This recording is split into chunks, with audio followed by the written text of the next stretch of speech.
2 નો પ્રશ્ન પહેલો કે બિંદુઓ -1 7 અને 4 3 ને જોડતા રેખાખંડનું 2/3 ગુણોત્તરમાં વિભાજન કરતા બિંદુના યામ ગોઠવવાના છે. બરાબર? મતલબ કે અહીંયા આપણને કેટલા બિંદુ આપ્યા? કેટલા આપ્યા? 2 બિંદુ આપ્યા ને. માની લ્યો કે આ બિંદુ હોય આપણે નામ આપી દઈએ, એકને a નામ આપી દઉં, એકને b નામ આપી દઉં. ચલો a ના યામ મને -1 અને 7 આપ્યા અને b ના યામ મને 4 અને -3 આપ્યા. હવે એને જોડતા રેખાખંડનું 2/3 ગુણોત્તરમાં વિભાજન કરતા, મતલબ કે આ બંને બિંદુઓ બરાબર છે એક જોડતું રેખાખંડનું 2/3 ગુણોત્તરમાં વિભાજન કરતા બિંદુનું યામ શોધવાનું છે. મતલબ કે માની લ્યો અહીંયા કોઈ એક બિંદુ છે જેને આપણે નામ આપી દઈએ P. હવે આ બિંદુ P છે ને એ આ રેખાખંડનું કેટલા ગુણોત્તરમાં વિભાજન કરે ભાઈ? તો કે 2/3. મતલબ કે આ 2 થઈ ગયા અને આ 3 થઈ ગયા. મતલબ કે આ આટલો 2 ભાગ છે અને આ આટલો 3 ભાગ છે. ટોટલ કેટલા ભાગ છે? 5. આ 5 માંથી આ 2 ભાગ છે અને આ 3 ભાગ છે. તો હવે આને આપણે m1 બોલીએ, આને આપણે m2 બોલીએ. ચલો આને x1 અને y1 આને x2 અને y2.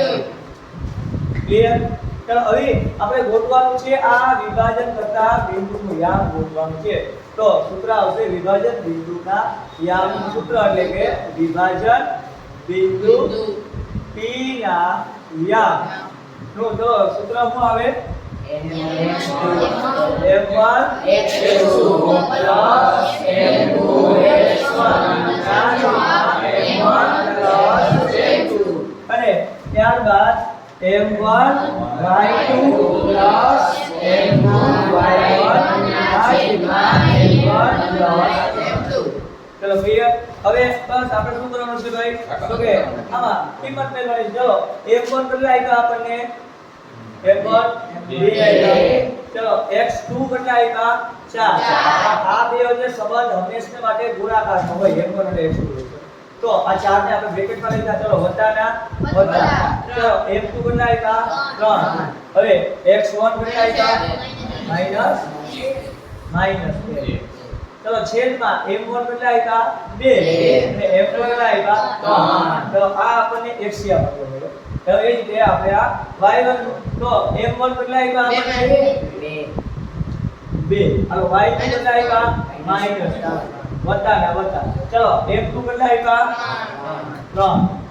y1 7 ના છેદમાં m1 કેટલા આપ્યા? 2 હે m2 કેટલા આપ્યા?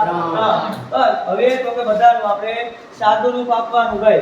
તો કે 2 ચોક કેટલા થાય? 8. વત્તે ઓછે ઓછા 3 એકુ 3 ને 2 ને કેટલા થયા? 5. કાઉન્સ મારો અલ્પવિરામ ના અલ્પવિરામ. કઈ 2 નો 3 આડે ગુણાકાર 6 થાય પણ વત્તે ઓછે ઓછા એટલે -6 વત્તાના વત્તા 3 સત્તા 21 ને 2 ને 3 કેટલા ગયા? 5 થઈ ગયા. ચલો 8 માંથી 3 ગયા તો જવાબ આવે 5 ના છે 5. -6 વત્તા 21 તો 21 માંથી 6 ગયા તો 15 ના છે 5. કઈ 5 ને 5 વડે ભાગું તો 1 આવે. 15 ને 5 વડે ભાગું તો 5 તેરી 15 તો 5 5 ઉડી ગયા. તો જવાબ આવ્યો 1 અને 3. મતલબ આ બિંદુ P ના યામ શું હશે? 1 અને 3. તો P ના યામ આપણને મળી ગયા. ક્લિયર? એટલું મગજમાં લખી